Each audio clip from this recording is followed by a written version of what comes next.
Ayan guys, baka naghahanap din kayo ng ganito kagandang pintura. Ito nga pa yung ating Guti Multi-Surface Paint na pwede sa bakal, yero, bato, semento at plastic. Ito nga pala guys, dark brown nga pala yung ginamit ko. At ang gandahan nga nito guys, pag umorder kayo 100 plus lang.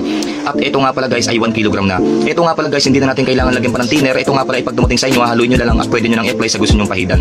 Ito nga pala guys ay wala rin amoy, kaya pwede kayo magpintura kahit may bata sa inyo. At ito nga pala ay 2 to 5 minutes lang tuyo na.